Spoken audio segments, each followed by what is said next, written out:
जय श्री कृष्णा। ओम नमो भगवते वासुदेवाय नमः।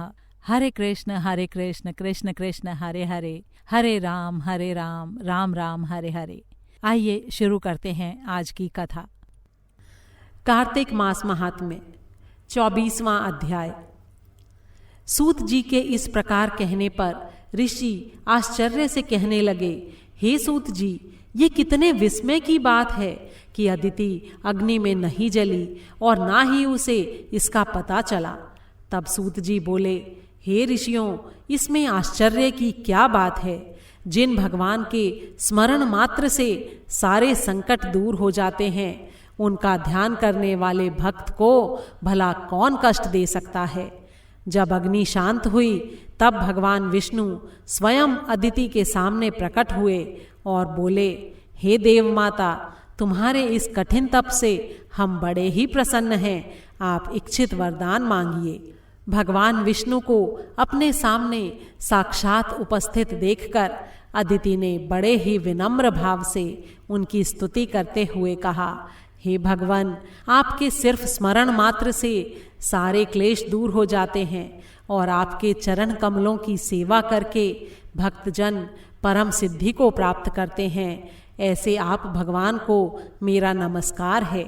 देवता, नदी तथा समुद्र आदि सभी कुछ आप ही हैं, इसलिए आप मेरे पुत्रों की रक्षा कीजिए और उन्हें निष्कंटक राज्य दीजिए।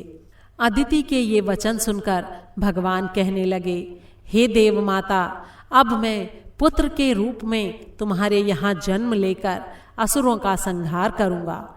इतना कहकर अपने कंठ की माला अदिति को देकर भगवान वहाँ से अंतर्ध्यान हो गए। इसके पश्चात देव माता अदिति अपने आश्रम में चली आई। यथा समय अदिति ने हजारों सूर्यों के समान तेजस्वी कमल नयन, शंख, चक्र, गदा, पद्म, कमंडल और पीतांबर धारण किए हुए मुनियों द्वारा स्तुति किए जाने के योग्य, भक्तों के परम प्रिय और दुष्टों का संहार करने वाले वामन भगवान को पुत्र रूप में प्राप्त किया।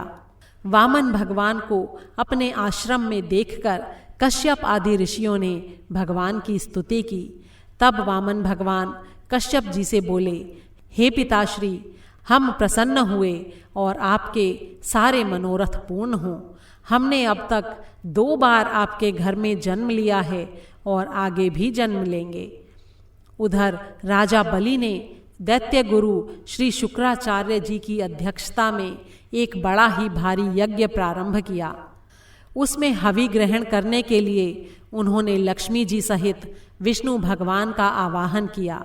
उसी समय भगवान बटुक यानी ब्रह्मचारी के रूप में वहां पर उपस्थित हो गए। भगवान के बौने ब्रह्मचारी के रूप में होते हुए भी सभी ऋषि लोग अपनी ज्ञान दृष्टि से उनको पहचान गए। उन्हें देखकर दानवों के गुरु शुक्राचार्य जी ने राजा बलि को सारी स्थिति से अवगत करा दिया। बोल श्री विष्णु भगवान की जय।